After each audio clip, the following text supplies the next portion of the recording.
होय, आज हा जजमेंट डे आहे. जजमेंट डे नावाचा एक चित्रपट काही वर्षापूर्वी हॉलिवूडमधून आला होता की ज्या चित्रपटामध्ये आर्नोल्ड श्वार्झनेगर या लोकप्रिय अभिनेत्याने भूमिका वठवली होती. अनेक ॲक्शन सीन्स त्यांनी दिले होते आणि हा चित्रपट जगभरात सुपरहिट ठरला होता. अशाच पद्धतीनं आज कोपरगावचे संजीवनी कारखान्याचे अध्यक्ष, युवा नेते आणि इंजिनिअरिंगचं शिक्षण असलेले एक सुशिक्षित उमेदवार म्हणून अपक्ष पद्धतीने त्यांनी नाशिक शिक्षक मतदारसंघाची निवडणूक लढवली. आणि या निवडणुकीबद्दल जेवढं औत्सुक्य नाशिक विभागामध्ये नाही तेवढं औत्सुक्य हे राहाता, कोपरगाव आणि अहमदनगर जिल्ह्यामध्ये आहे. आज सगळ्यांनाच प्रश्न पडलेला आहे की विवेक कौल यांचं काय होणार.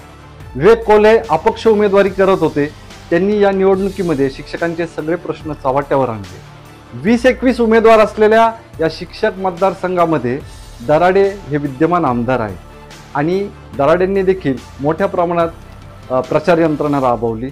त्यांचे बंधू देखील आमदार असल्यानं त्यांच्या बाजूनं महायुतीतील मुख्यमंत्री असलेले एकनाथ शिंदे हे स्वतः तळ ठोकून होते.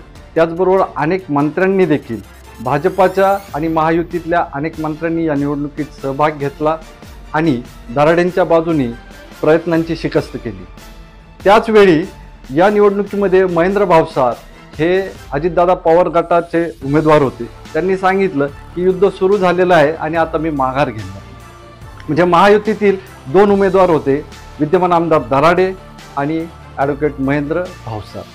त्याच पद्धतीनं महाराष्ट्रातील महत्त्वाचे नेते असलेले ज्येष्ठ नेते शरद पवार यांच्यातर्फे देखील या निवडणुकीमध्ये ॲडव्होकेट संदीप गुळवेंचा प्रचार करण्यात आला. उभाटा गटाचे उमेदवार म्हणून त्यांच्याकडे पाहिलं जातं. या निवडणुकीमध्ये नगर जिल्ह्यात आणि नाशिक जिल्ह्यामध्ये मोठ्या प्रमाणावर मतदान आहे. त्यात नाशिकमध्ये जवळपास 27,000च्या आसपास मतदार आहेत. त्यानंतर नंबर लागतो अहमदनगर जिल्ह्याचा.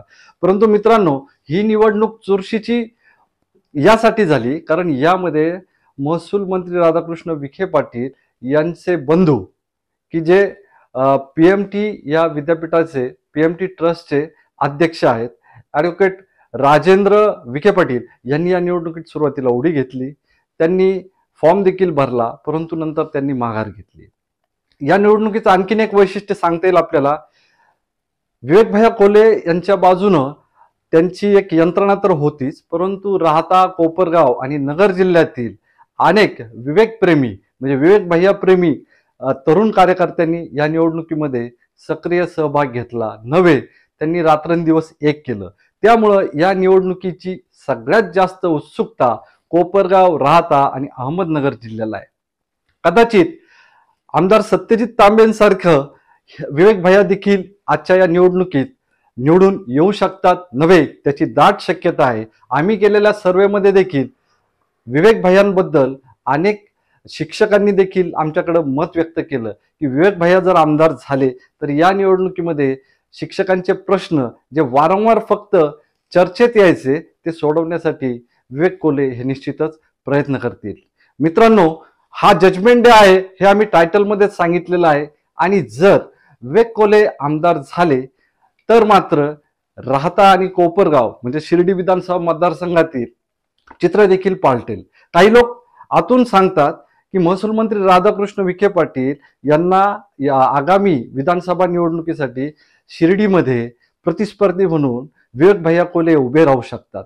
त्यामुळं काही जणांचं म्हणणं आहे की महसूल मंत्री राधाकृष्ण विखे पाटील हे त्यांच्या प्रवरा शिक्षण संस्थेच्या माध्यमातून अनेक मतदार असलेले त्यांच्याकडं महाविद्यालय आहेत, शाळा आहेत, तर हे मतदार देखील आतून कदाचित विवेक भैया कोल्हेंचं काम करतील आणि शिर्डी विधानसभेची निवडणूक जी आता काही महिन्यांवरती येऊन ठपली, ऑक्टोबर महिन्यात कदाचित ती होऊ शकते.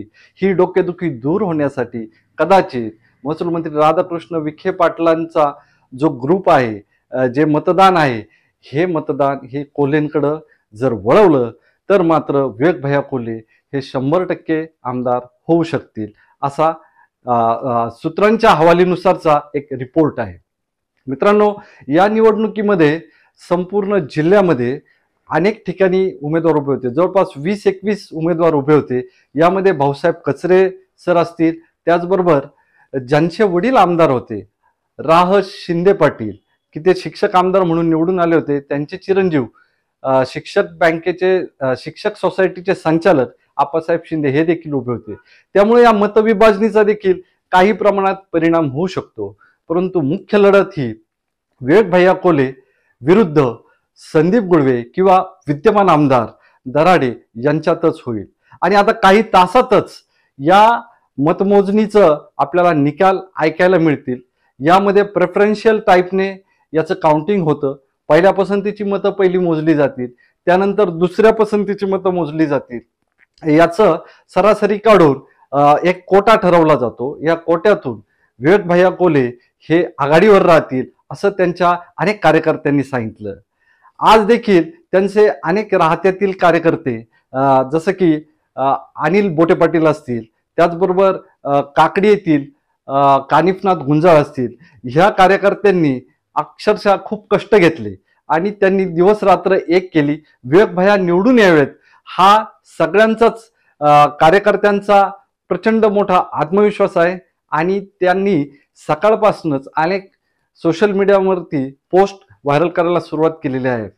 त्यामधील काही पोस्ट मै हू डॉन, त्याबरोबर विवेक भैया डान्स कसे करतायत किंवा विवेक भैया हे देवदर्शन कसं करतायत, ते घरी काय करतायत, अशा वेगवेगळ्या पोस्ट या विवेक कोल्हे यांच्या प्रेमी कार्यकर्त्यांनी या व्हायरल केलेल्या आहेत. त्यामुळे बघूयात, आजचा हा जजमेंट डे आहे.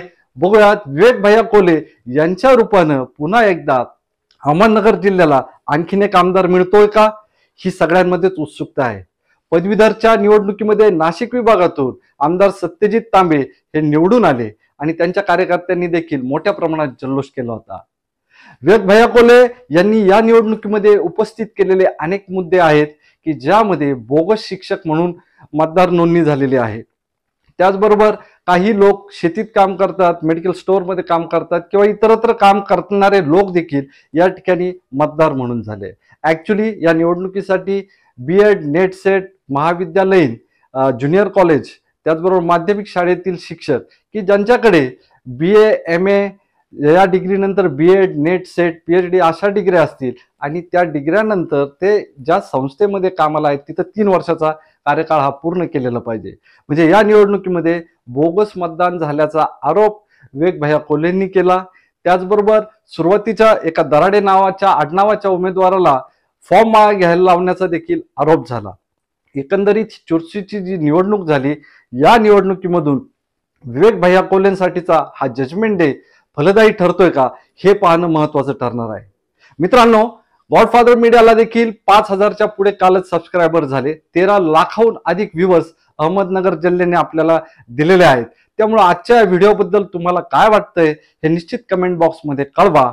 विजय विवेक भैया कोल्हे होणार की इतरत्र कोण, परंतु अहमदनगर जिल्ह्यातील कोपरगाव तालुक्यातील विवेक भैया हे सुपुत्र एक लढवय्या कार्यकर्ता निवडून झाल्यास अहमदनगर जिल्ह्याला आणखी एक ऍडिशनल आमदार मिळेल आणि अहमदनगर जिल्ह्याचं नाव, वजन आणि कर्तृत्व हे विधानसभेत, विधिमंडळामध्ये आपल्याला निश्चितच पाहायला मिळेल. Godfather media, Shirdi Ram.